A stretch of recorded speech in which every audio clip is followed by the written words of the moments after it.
I'll unmute this.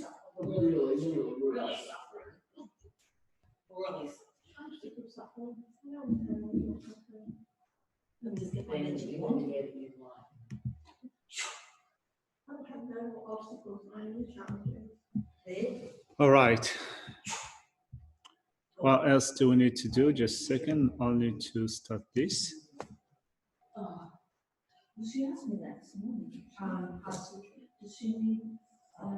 I'm just starting the live stream.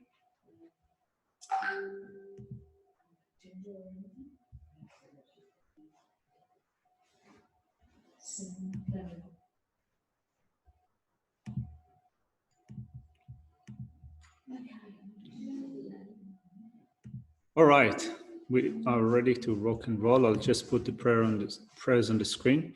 Hello, Indigo.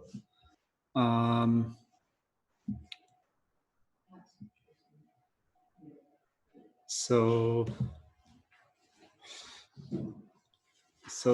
prayers. Oops, sorry, that shouldn't be on screen. What is that? All right.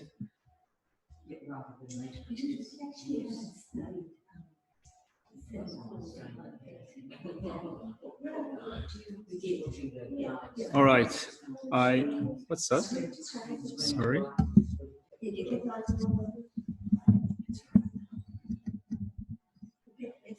All right. I prostrated the Arya Triple Gen near one time. It was great together bringing a community of monks and a great community of bodhisattvas. At that time, the Bhagavan was absorbed in a concentration on the categories of phenomena called profound perception. Also at that time, the Bodhisattva Mahasattva Arya Avalokiteshvara looked upon the practice of the profound perfection of wisdom and beheld those five aggregates also as empty of inherent nature. Then, through the power of the Buddha, the Venerable Shariputra said this to the Bodhisattva Mahasattva Arya Avalokiteshvara: how should any son of the lineage train who wishes to practice the activity of the profound perfection of wisdom? He said that, and the Bodhisattva Mahasattva Arya Avalokiteshvara said this to the Venerable Shariputra: Shariputra, any son of the lineage or daughter of the lineage who wishes to practice the activity of the profound perfection of wisdom should look upon it like this, correctly and repeatedly beholding those five eyes in it also as empty of inherent nature. Form is empty, emptiness is form, emptiness is not other than form, form is also not other than emptiness. In the same way, feeling, discrimination, composition of factors, and consciousness are empty. Shariputra, likewise, all phenomena are emptiness without characteristic. Emptiness not without stain, not deficient, not fulfilled. Shariputra, therefore, in emptiness there is no form, no feeling, no discrimination, no composition of factors, no consciousness. No eye, no ear, no nose, no tongue, no body, no mind, no visual form, no sound, no odor, no taste, no object of touch, and no phenomenon.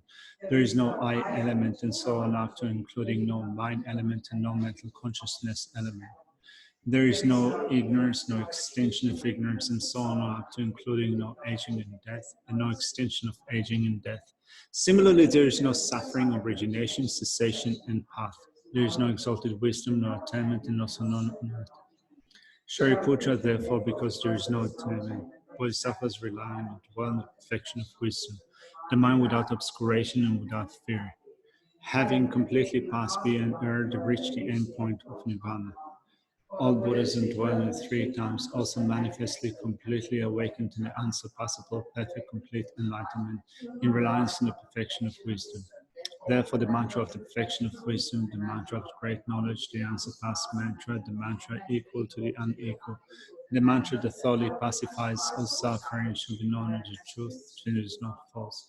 The mantra of the perfection of wisdom is clear. Tayata om gate gate para samgate bodhi soha. Shariputra, the Bodhisattva Mahasattva, should train in the profound perfection of wisdom like that. Arose from that concentration and commended the Bodhisattva Mahasattva Arya Avalokiteshvara, saying, well said, son of the lineage, it is like that, it is like that. One should practice the profound perfection of wisdom, just as you have indicated, even the Tathagatas rejoice. The Bhagavan, having thus spoken, the Venerable Shariputra, the Bodhisattva Mahasattva Arya Avalokiteshvara, the surrounding entirety along with the worlds of Suras and Gandharvas were overjoyed and highly praised that spoken by the Bhagavan.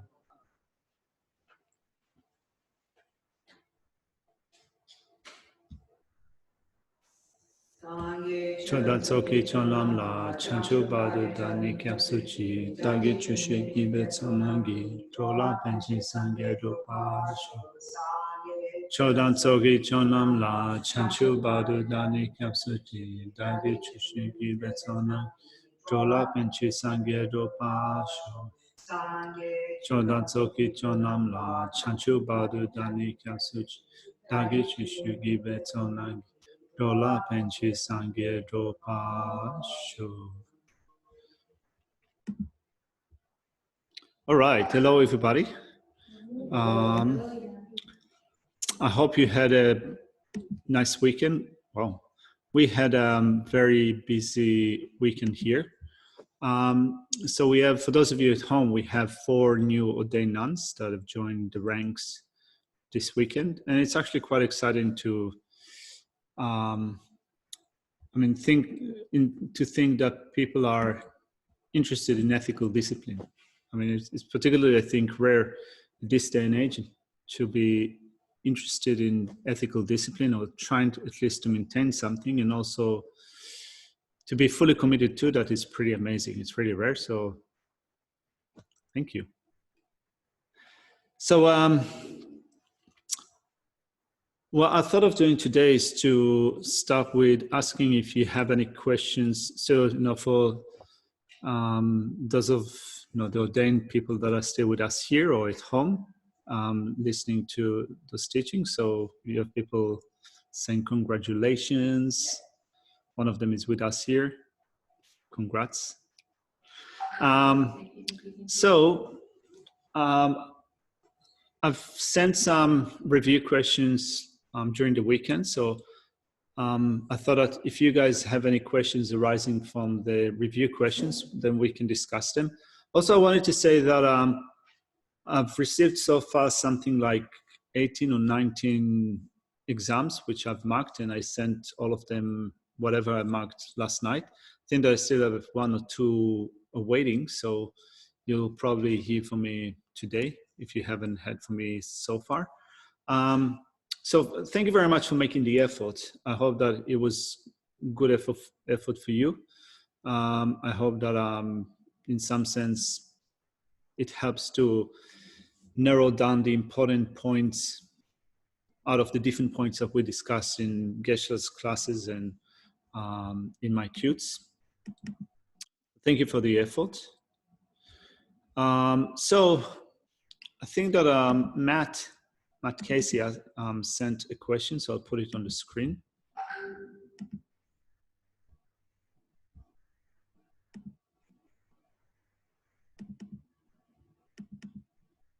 All right. So the question is, I think it's correct with the Drepung view of aspiring and engaging bodhicitta that once engaging bodhicitta is cultivated by taking the bodhisattva vow, then aspiring bodhicitta has been replaced and no longer manifested any time. Also, engaging bodhicitta continues to qualify, which means enhance virtue in one's mind at all times, even indirectly when one is not actively engaged with the various deeds. So that's the first question. But with the Sahaja view, although engaging bodhicitta is cultivated with a bodhisattva vow, it is only manifest when actively engaged with virtuous deeds, and aspiring bodhicitta remains manifest otherwise. Also, engaging bodhicitta only qualifies virtue in one's mind when it is directly manifest at the time of engaging in virtuous deeds. So during the break, the lunch break, as I was looking at Matt's question, I sent a recorded message to Doma, one of the ex-nuns here at the Institute. She is now studying in India, the School of Dialectics. And the School of Dialectics, of Buddhist dialectics, are following the Yikcha, the manuals of Drepung Monastery. You remember that I made that, that I set up maybe perhaps his own says something about it in his commentary because his teachers were from Drepung. Maybe this is the Drepung view. So as our session just began, I got a message back from Doma. So maybe what I'll do now is, first of all, explain what the viewpoint is according to the Selaja monastery. Then maybe I can play Doma's message and see if we can get a head around the Drepung view and see if it makes sense. So first of all, I think that from the point of view of Selaja monastery, there could be different scenarios that we can look at. To begin with, let's think about someone that has not taken the Bodhisattva vow. Someone that has not taken the Bodhisattva vow could either have a manifest bodhicitta in the mind stream or a dormant bodhicitta in the mind stream. In a sense that, for example, when they're asleep, as an ordinary person, it is likely that bodhicitta is not manifest in the mind stream. It could be manifest in their dreams. You know, who knows? If they're kind of really advanced practitioner, maybe even in their dreams they could have bodhicitta. But let's say just going to bed after a long, hard day, being totally smashed with fatigue, you just go to sleep and deep sleep. So at that point, if you've generated uncontrolled bodhicitta, it is not manifest at that time. It is dormant. Right? So that's a thing that, sorry? Dormant. Dormant. Oh, thank you. Thank you. What? Sorry. Maybe you should have someone to translate me into proper English.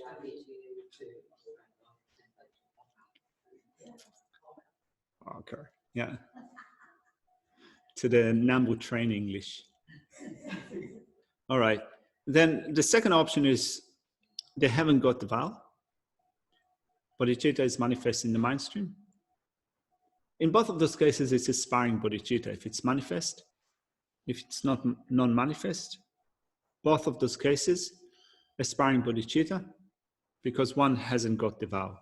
So that's one scenario, or two scenarios, you can say. The third scenario is for someone that has taken the vow. And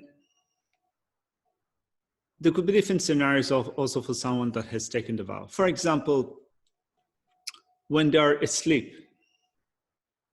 So when they're asleep and the mind of enlightenment is non-manifest, this is Selaja monastery. Since the mind of enlightenment at this point is not explicitly qualified by the practice of the conduct, which means both the mind of enlightenment and generosity and so forth are not manifest, the mind of enlightenment at this point is aspiring mind of enlightenment. But not only that, actually, there is another case that we haven't mentioned, which is when bodhisattvas enter into meditative equipoise focused on emptiness, single-pointed on emptiness. Particularly when they get to the path of seeing, where they enter into, when they attend the path of seeing, they are in meditative equipoise, single-pointed on emptiness. They perceptually realize emptiness. So the only consciousness that is manifest at that point is a perceptual realization of emptiness. No other consciousness, conventional awareness, is manifest at that point.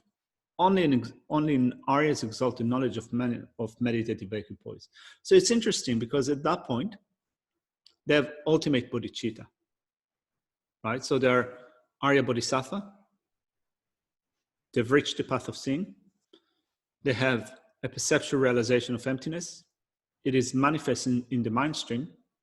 So it is a perceptual realization of emptiness in the mind stream of an Arya Mahayanist. And at this point in time, no other conventional awareness can become manifest. So when a conventional awareness, which means something that is not a perceptual realization of emptiness, becomes manifest, they're no longer in meditative equipoise, right? So the only thing that can become manifest for them, for that Arya Bodhisattva, when they're in meditative equipoise, is a perceptual realization of emptiness. So at this point in time, bodhicitta is not manifest. So it could be that what caused them to enter into meditative equipoise, part of the motivation was bodhicitta. They know that they have to eliminate obscurations in order to become Buddhas. So in order to eliminate obscurations, they think that I need to meditate on emptiness. I need to realize emptiness perceptually. So they enter into meditative equipoise. And when they're in equipoise, bodhicitta cannot become manifest. So at that point in time, bodhicitta is aspiring bodhicitta, is not engaging bodhicitta. That's according to Selaje Monastery. Then, so that's another scenario, right? So when they're asleep or when they're in meditative equipoise, single-pointedly focused on emptiness.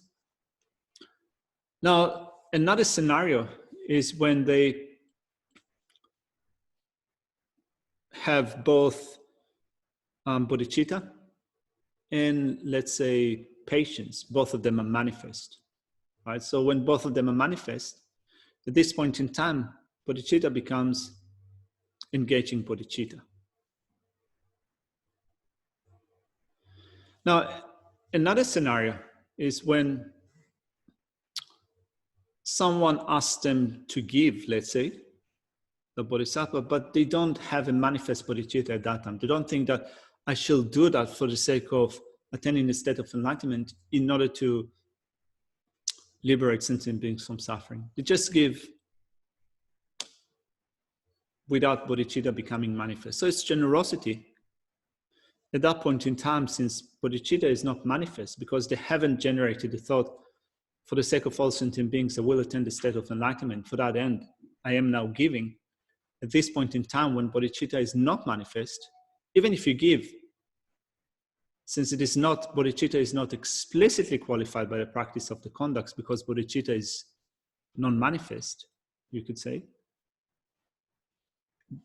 it is aspiring man of enlightenment.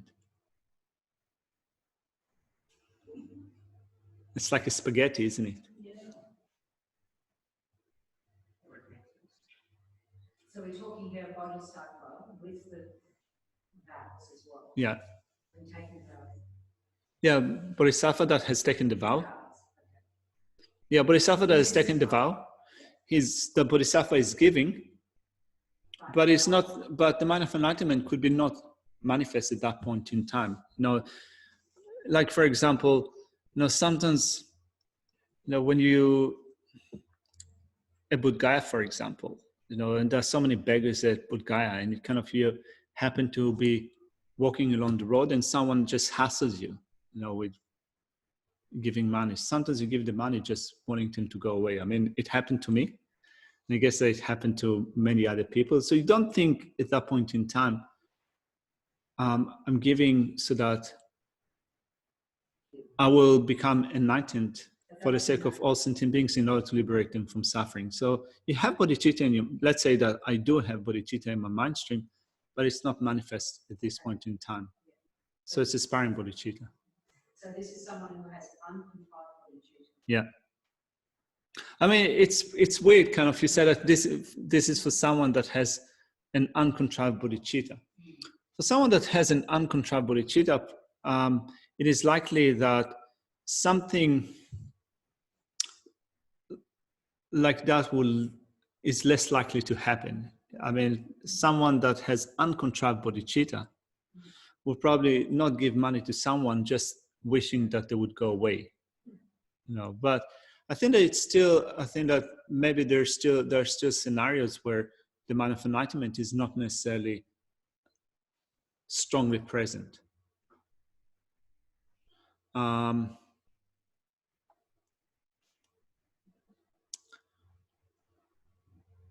The meaning of uncontrived is that a coarse effort is no longer needed in order to give rise to bodhicitta. So a subtle effort is still needed. So what's that subtle effort? Subtle effort is just a thought. May I become a Buddha for the sake of all sentient beings. So when we say, for example, that Buddhas are spontaneous and effortless, the spontaneous and effortless means that they do not require a conceptual thought in order to work for the sake of others. So only Buddhas can be forever, timelessly intent on the welfare of others without having the conceptions, a conceptual thought, I shall benefit others. So bodhisattvas have to have that subtle exertion, which means a subtle effort, a thought to help others. Even a 10th bodhisattva, a 10th bodhisattva that has accustomed themselves for such a long time to compassion and bodhicitta, they still have that subtle effort. It's very subtle, of course, for a 10th bodhisattva, but for them, they still have those thoughts of intending to benefit other sentient beings, whereas only a Buddha is effortless and spontaneous, which means that the Buddha does that without thinking, without conceptions. It's pretty strange to think about it like that, because we're so used to being benevolent or altruistic only if we think about it. We cannot think of how could that be possible without thinking about it, right? It's more like we look at our own lack of ability and we think that because we're incapable of working for the sake of others without conceptions, how could a Buddha do that? At least this is sometimes how I would think about it. Anyway, so this subtle exertion, subtle effort that is still needed for the development of bodhicitta, even when it is uncontrived, is normally taken to be at least a thought of, I shall attain the state of enlightenment for the sake of sentient beings, for the purpose of others. So that's so that's subtle exertion, that thought. So could it be the case that someone has developed uncontrived bodhicitta? So they do no longer need that cause effort. It's so integrated, they're so accustomed to bodhicitta, they do not this really cause effort, but still a subtle effort is required. They still need to think about it. Is it possible for them to be ethical, to guard ethics without having a strong manifest thought at that time of, I shall attain the state of enlightenment for the sake of others? It's not very clear. We need probably to meet a bodhisattva in person and ask them how it works for them. Maybe next time round when we see Lama Zopa Rinpoche, we can kind of push the question in. Anyway, so that's the Seraj position, Matt. Now, maybe what I'll try to do now is just to play quickly Dorma's answer and see if we understand it. If it's hard for the time being, then I'll listen to it later on and see if I can make sense of it. So let's see. Yeah, you're totally right with the drinking thing. So, Flora was really syndicated in Rimba, and then the Lomodexon, the Kanadi, Shakti, Kanadi, Roman, Mystery, Zingan, Masin, the Moshe, the Yosuka Machine, on the DJ. We must say the church,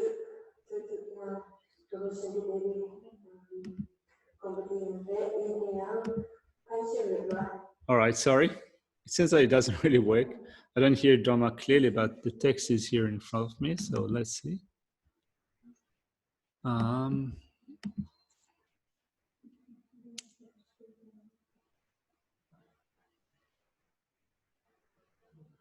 Anyway, I have to look at that later on to become clear about it. But let's say that according to Drepung Monastery. So Dharma said at their beginning that I'm totally correct or totally right. I'm not sure whether I'm correct with respect to the Drepung position. Maybe I can pull it out just a second.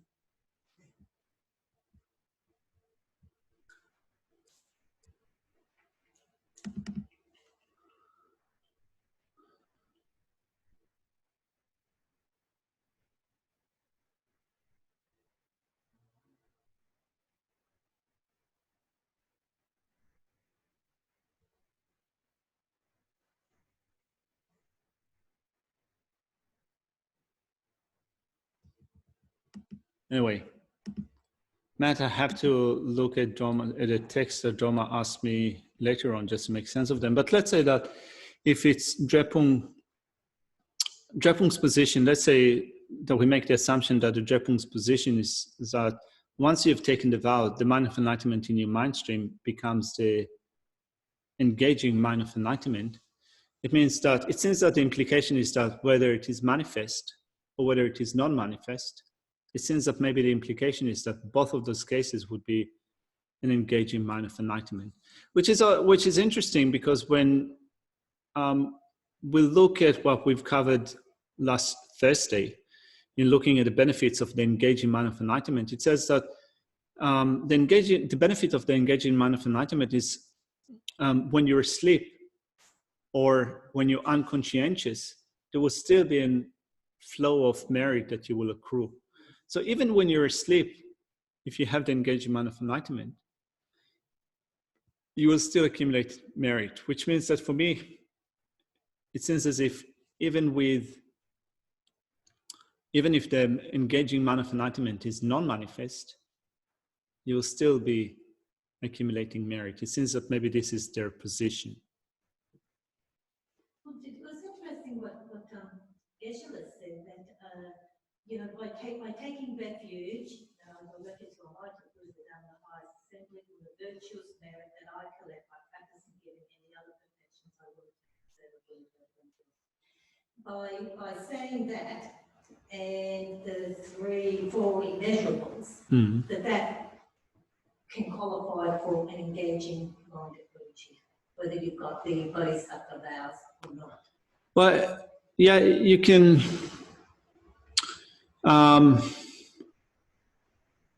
Yeah, if you have the engaging vow, I think that's kind of when we speak about aspiring bodhicitta and engaging bodhicitta and the way that they're defined in scripture, often the assumption is that it teaches the stages of bodhisattvas that a bodhisattva that has entered the path, which means that the assumption is that we're dealing with someone that has already developed an uncontrived bodhicitta. Not often it is stated explicitly, but often the assumption is that it is for someone that has generated uncontrived bodhicitta. So let's say that for someone that has generated uncontrived bodhicitta and they've taken the bodhisattva vow, when they go for refuge and they meditate on the 4 immeasurables, it is engaging bodhicitta. Or the bodhicitta in their mind stream, the bodhicitta in the mind stream is an engaging bodhicitta even when they go for refuge. I'm wondering if there are any questions arising from the review questions, maybe? Arising from the review questions.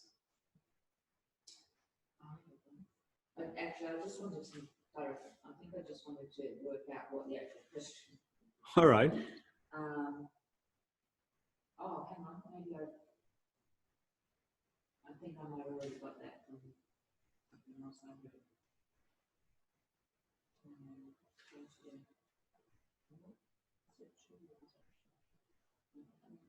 No, I think I might have already solved it. Not solved the question. Okay. But So. I've got the question. All right. Sorry. So. Sorry.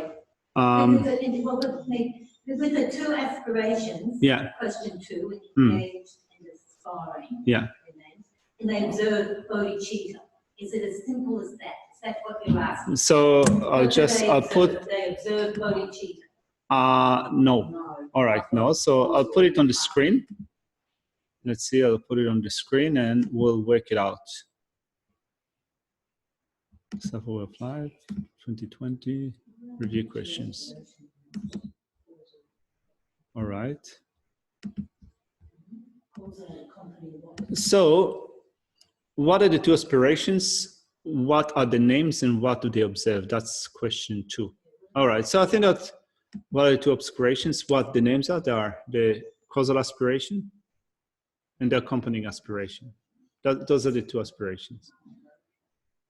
Now, so I did half of the work in this question. Now you do you and the people at home will do the second half. So what does what does the causal aspiration observe? What is the object of observation of the causal aspiration? Suffering sentient beings. Compassion to liberate others for the welfare of others. People at home?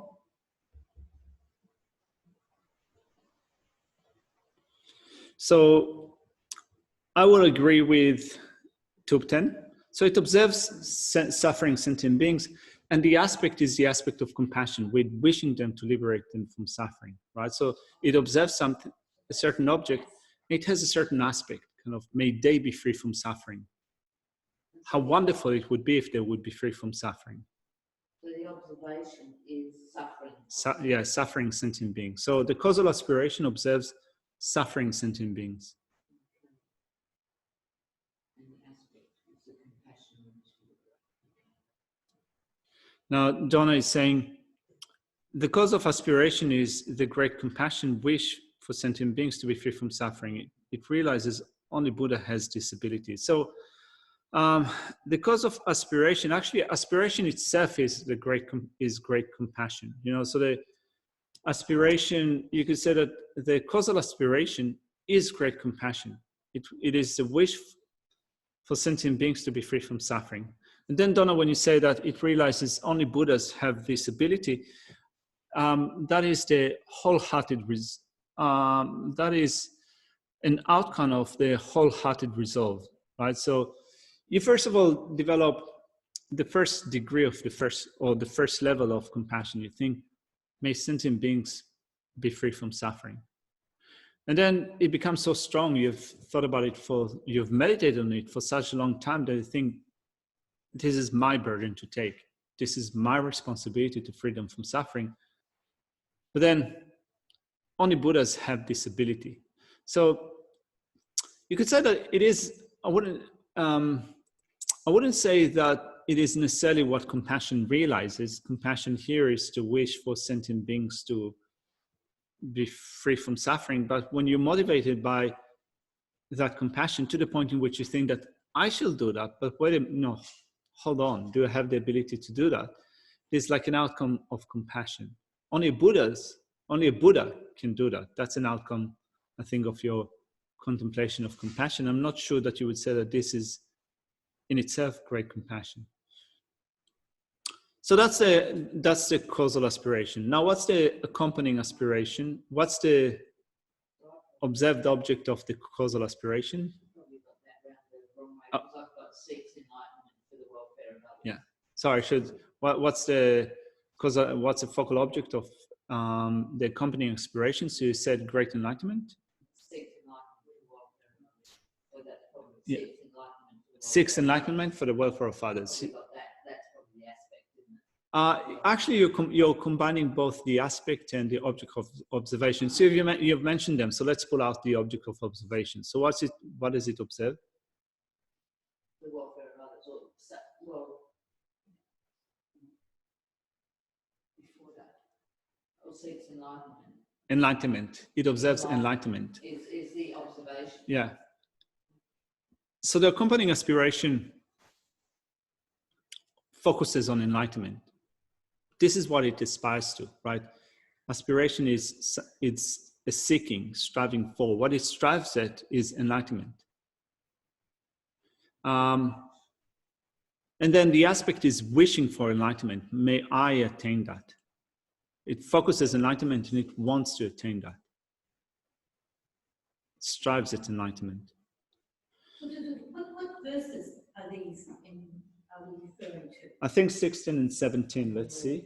So what verses are we referring to? So let's see. 15, all right, so 15. In brief, you should understand the mind of enlightenment to be of two types. The mind that wishes enlightenment and the mind that engages in enlightenment. As it is understood by its instances of desiring to go and going, so the wise should understand respectively the distinction between the two. So our discussion stems out of verse 15, I'd say, that mentions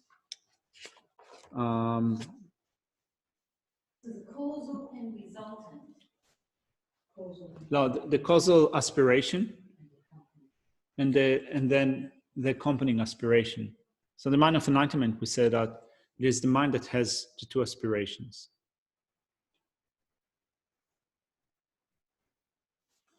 So I see aspires and ventures. Where do you see aspires and ventures? Aspiring and actual. You know, I'm here in verse 15. Which text are you using? You know, bachelors. All right, Stephen Batchelor. So it might be that you know, I think that FEMT put his own translation, and this is what I read from. I think that FEMT put together his own translation based on Stephen Batchelor. I think that because they wanted to provide it free of charge for people that study BP. I think that, you know, if you study based on Stephen Batchelor's translation, it means that you have to buy the book. Maybe that's the reason. But anyway, so in my translation, which is probably similar to what you have, it says, in brief, you should understand the mind of enlightenment to be of two types: the mind that wishes enlightenment and the mind that engages enlightenment. Is that what you have, similar to that? The mind that aspires to awaken and the mind that ventures to do so. All right, similar. So the venture is in... So causal and resultant. No, but here we're speaking, we're speaking of the two aspirations, right? So bodhicitta is the mind that has the two aspirations, the causal aspiration and the accompanying aspiration. Yeah. Of bodhicitta. And that is that is different to the aspiring and engaged mind bodhicittas. Well, both aspiring and engaging bodhicittas will have those two aspirations. So we're just looking at what in identifying those two aspirations, we're identifying what bodhicitta is. Bodhicitta is a mind that has the two aspirations. Then the mind that has the two aspirations can be either aspiring bodhicitta or engaging bodhicitta. Sorry? Right? So the mind that has the two aspirations can be aspiring or engaging. Both of those minds have those two aspirations. So Chris is in the land of confusion. He says, isn't that verse referring to aspiring and engaging? Sorry, that's Matt. So Chris says, I'm getting confused with all the terms. Some mean the same. So aspiring and wishing is the same. Aspiring bodhicitta, or you can say wishing bodhicitta. You can say that, but actually the terminology that we use is aspiring bodhicitta. Then the second term is engaging bodhicitta. Accompanying is not related to that. We use the word accompanying with respect to the causal aspiration or the accompanying aspiration, right? The mind that has the two aspirations is bodhicitta. Bodhicitta has the causal aspiration and the accompanying aspiration. The engaged bodhicitta doesn't have the causal and the accompanying. All bodhicittas have the two. All bodhicittas. Aspiring bodhicitta and engaging bodhicitta are bodhicitta. So both of them has the two aspirations. It's confusing. So you have aspiring bodhicitta and engaged bodhicitta. Yeah. Okay, I get that. And then you have what are the two aspirations? Yeah.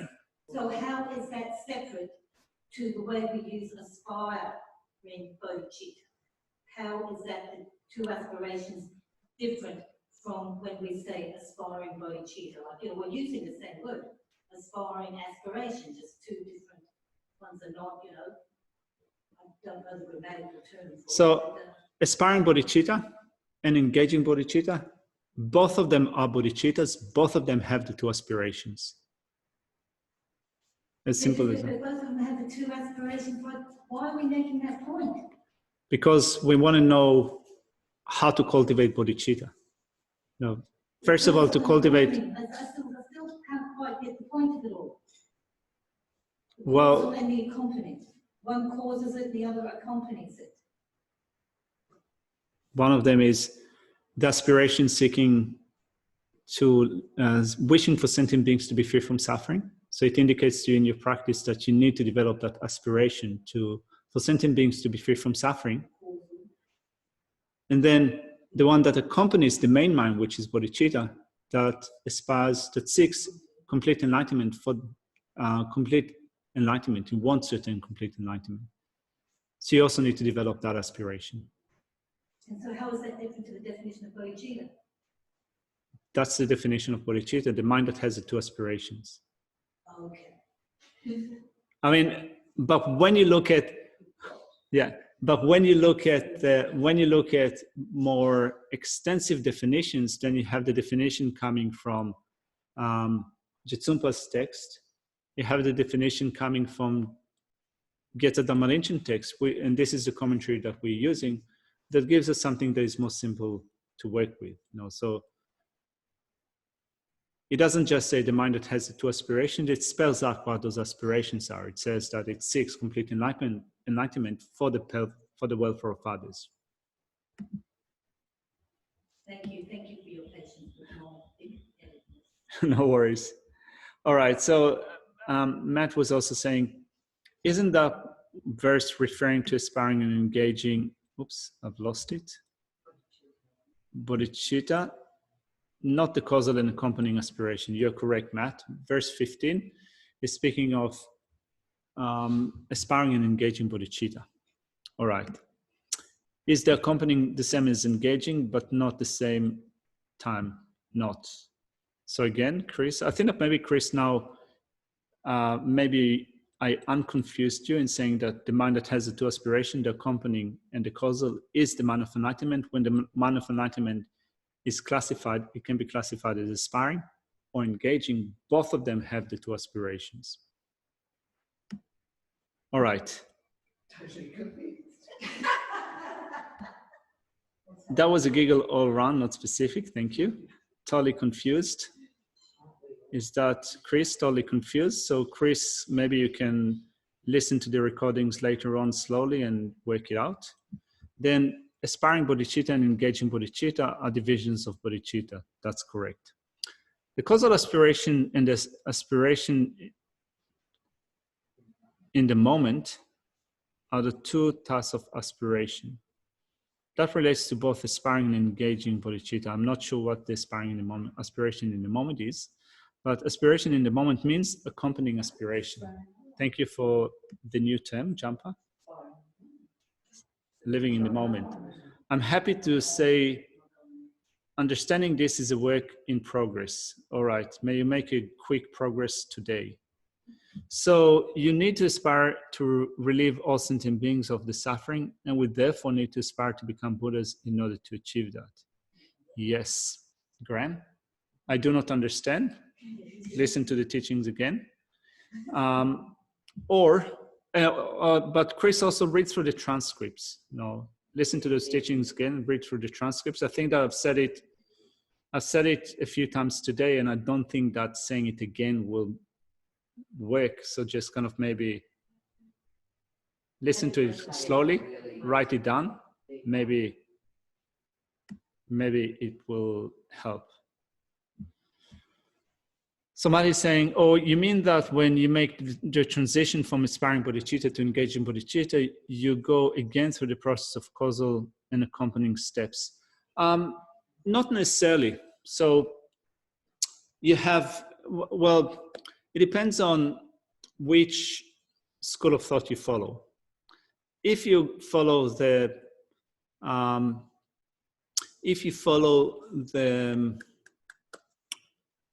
Seraje school of thought, that says that for aspiring bodhicitta to become engaging bodhicitta, two minds need to be explicitly present at the same time. So let's say that you have aspiring bodhicitta present at the moment. You're not practicing explicitly the practice of the conduct. You're not giving. You're not necessarily guarding against something at the moment.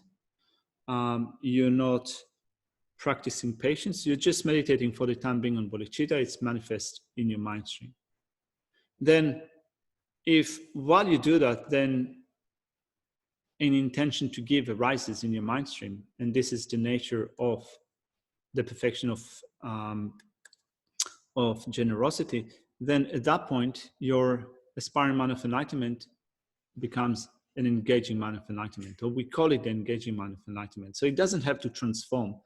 The entity of the mind doesn't have to change. It's more like if there's another perfection that is present, that is manifestly present at that time, the nature of, or the type of bodhicitta becomes the engaging bodhicitta, but in actual sense, nothing has really changed in that mind of enlightenment.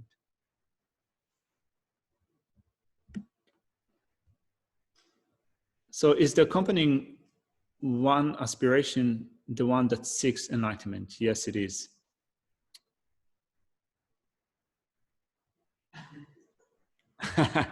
So Chris says, I do read them. I thought I had it till just now. All right. So listen to those teachings again. Try to write them down. And then if you write it down clearly and repeat it a few times, then maybe hopefully it will stick. So what I wanted to do also today, I don't want to left behind in relation to what Geshe-la covers. What I thought of covering today was the benefits of bodhicitta and the reasons that support those benefits of bodhicitta. So we've covered those verses in the previous week.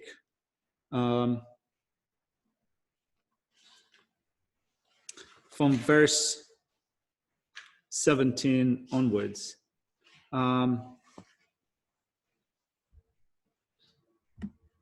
So what I did at home, I'll put it on the screen just a second.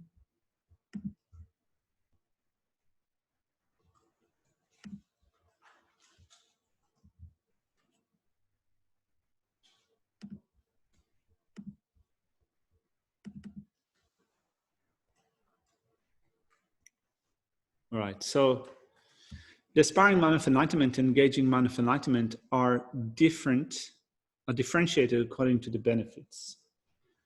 So first of all, in verse 17, it says, although as it is understood by instances of desiring going to go, verse 17, although great fruits would arise in cyclic existence from the mind that wishes for enlightenment, an uninterrupted flow of merit will not arise in the case of,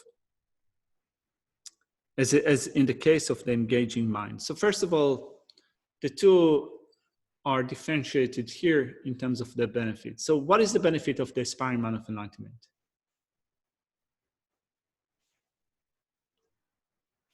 Merit is accumulated. Some merit is accumulated. Yeah, merit is accumulated in samsara. Yeah, we can put it like that. The benefit of the aspiring mind of enlightenment is that you accumulate merit in samsara. But it seems kind of what it says with respect to the engaging mind of enlightenment, that you'll have uninterrupted flow of merit. So it's not really explaining it clearly, but it implies that engaging bodhicitta has far greater benefits, right? Then it says, for one who has perfectly adopted this mind with a thought never to turn away for the sake of totally liberating the infinite sentient beings, from that time onwards, even while asleep or lacking conscientiousness, a force of merit equal to the sky will continue to ensue. So, So the aspiring benefit is accumulated in samsara. In other words, from aspiring bodhicitta, the benefit is that it will only improve your samsaric experience. It doesn't really contribute to freedom from samsara. You mean the aspiring bodhicitta? Yes. Is that what you mean by benefit is accumulated in samsara? No, I think that when you say that kind of, so long as we're in samsara, we'll still continue to accumulate merit on the basis of aspiring bodhicitta. I think that it's just kind of a general thought. But it's not just a general thought. Later on in the text, there is that quotation from taking, well, we'll look at the source in a second, but it says that the wish to be of benefit to all sentient beings is far greater in its merit or in its virtue than making offerings to all Buddhas. So in samsara, as practitioners in samsara, we do different things. We do different practices. We make offerings and so forth. Here it says that just the thought to be of benefit to sentient beings, to reach the thought, I will become a Buddha for the sake of all sentient beings, is greater than making offerings to all Buddhas. So that's what it means that while in samsara, even if you're samsara, you still have the benefit. And once again, I mean, that has really blown my mind in that. So, what's the purpose of me doing these water bowls? Why am I prostrate? Why am I doing, why am I even making of them? I should just be sitting around hoping that other people are happy. I think that probably... It's sort of, they're really underplaying the role of making offerings. Well, I think that when you look at what's the best thing that you can do in order to speed up the process of bodhicitta, right? So in order to speed up your meditation of bodhicitta, you need to meditate on bodhicitta. Basically, this is what you need to do. But in order to meditate on bodhicitta, you also need to have, and also for that meditation to be successful, then you need to accumulate the collections and to purify negativities and obscurations. So that's not only for bodhicitta, it's for for everything that we do. So it is true that when you look at study, reflection, and meditation, the main thing that benefits the mind is meditation. But without having done reflection and study before, a meditation would be quite crippled or quite ineffective.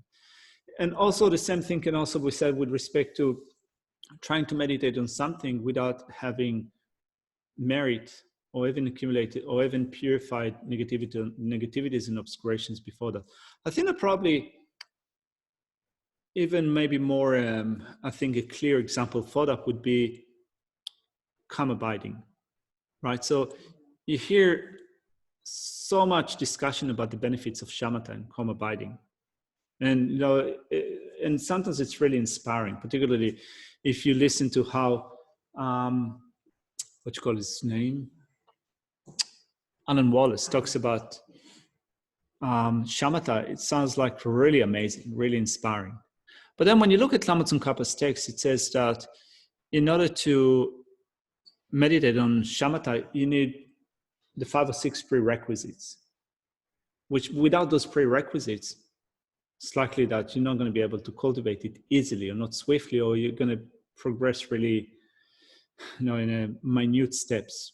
So of those prerequisites, you have, relying upon a suitable place, suitable company, having provision. But then you also have the prerequisite of having lesser desire. You need to have pure ethics, actually. You need to have ethics. You need to have lesser desire and to be more content. So without them, you're not going to be able to accomplish calm abiding. In a similar way, you can say that the practice of bodhicitta sounds amazing. That's the main thing that we need to do. But if we don't have solid refuge before we develop bodhicitta, it's likely that we're not going to be able to develop it. It's not going to be effective. Now, when you go for refuge, the trainings of going for refuge involves all sorts of things, including making offerings. So in our minds, we look at all those different things that we do here, as things that we need to do, first of all, to inspire our spiritual practice, to inspire faith, to inspire making offerings, to be generous with the 3 jewels, but also, I guess that this is our responsibility. We have water bowl offering rosters and people coming to this temple that want to be impressed.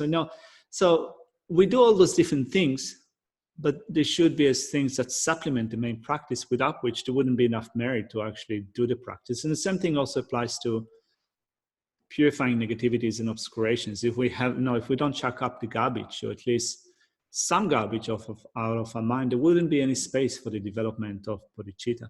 Chugila, did you want to say something? I think. Okay. Well, what I was going to say that Geshe Zoku's current teachings on shamatha, I think the first or second one made exactly this point of, even for the prerequisites to do retreat on shamatha, you need vast accumulation of merit. Yeah. And when you hear the examples of people who get to their retreat place, all the obstacles that arise. Yeah. And so you have to, that's why, you know, for many retreats, you do all those non-throw to actually then do the retreat. Yeah. To purify and accumulate merit to even sit down. And there's also that verse taken from Arya Deva's teaching, saying that, you know, a person that doesn't have a person that doesn't have merit will not even raise doubt with respect to emptiness. And a person that starts to have doubt will tear samsara to bits. So the implication in that verse is that you need merit to begin with, even to approach your inquiry about emptiness, to raise doubt with respect to it. No, it's not going to arise on its own accord. So there are some activities that we need to do kind of on the side in order to build up that store of merit.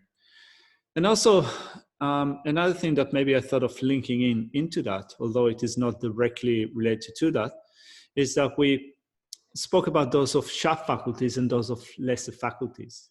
And when Chodron Rinpoche was here, you know, many years ago, many moons ago, he spoke about his idea of being sharper or lesser faculties. So when you look at the 37 aspects of enlightenment, there are two groups of 5. You know, there are 5 powers and 5 strengths. And those 5 powers can also be called 5 faculties, such, for example, the faculty of mindfulness, the faculty of wisdom, the faculty of concentration, the faculty of faith. So if you have developed them in a strong way, they will facilitate your practice. You know, you'll be a sharp faculty person. If you haven't developed them enough, you'll be a lesser faculty person. So it's not simply about kind of whether you're smart or whether you're not smart. It's not like smart bodhisattva versus stupid bodhisattvas. No, it's not like that. It's more like if you've developed those 5 powers, and I think that, you know, the accumulation of merit is also involved with that. So you have wisdom and mindfulness and concentration and so forth. Your mind will become a sharp faculty mind. If you haven't developed them to a certain degree, then you'll have a lesser faculty. You know, you might have to approach your practice differently. So I think that the same can be applied to merit. You know, if you want to be successful in our practice, then we need merit. And often it is said that just in a loose way, a person that has merit is a person that succeeds in whatever they do, or you can put it back to front. The person that will succeed in what they do is a person that has merit. So that applies not only to whatever we do in our spiritual practice, it also applies to things that we do on a day-to-day basis. At least this is how Geshe Jamming used to explain that. He said that even as far as your daily activities, you see that some people conduct business, right? So they try to make their own livelihood, and they work really hard, and at the end of the day, they have really small margin of profit. You know, so, and then you see those that do not work really hard, and yet they manage in a short span of time to a lot of other people doing it for them. But you know, you can see that someone is doing a similar job.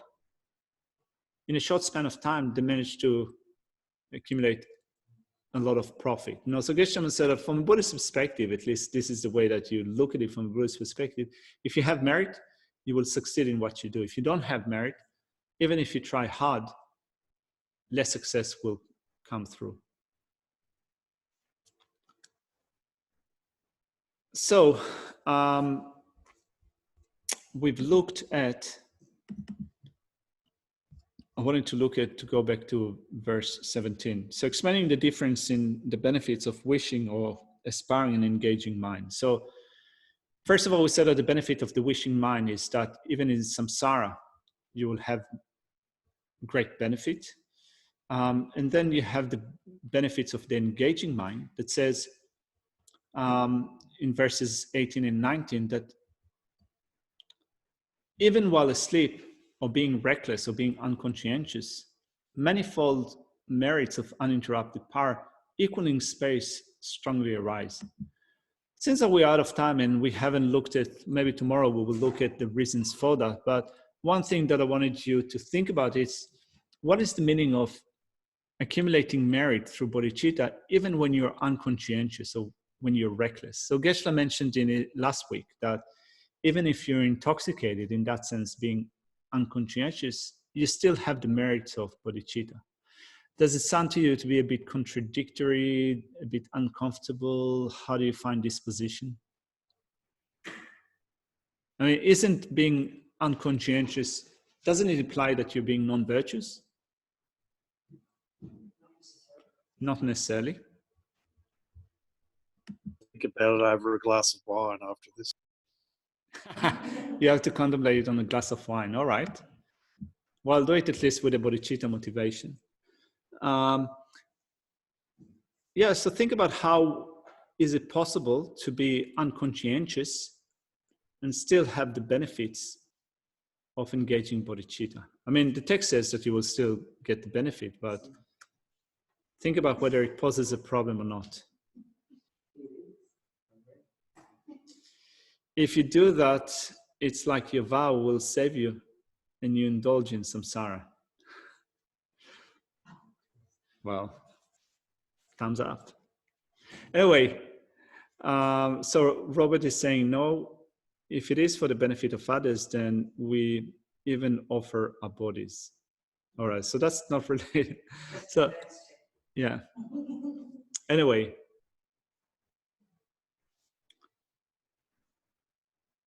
So let's leave the session here for now. Think about the question that I just brought up. If, you know, how come even when you're being unconscientious, you can still accumulate merit on account of bodhicitta?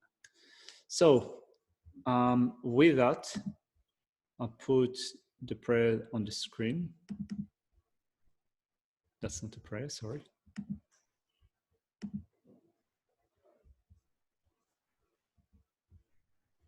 All right. Nyododa lama sangye dugene do achikama lupa de salagopa sho chandra sancho rinpoche makepa na ke gyuchi kepa nyampa mepa gone gondo pewa shukari rawe kowe shinkan bendan de wa malu juwene chere siwan tenzing yatso shape site badu tembyuchi Janshi Jango Gyawe Tenzi Kyo Pewe Unso Do Potse Choso Kowe Do Montu Pada Sodo Gondo Shate Shu.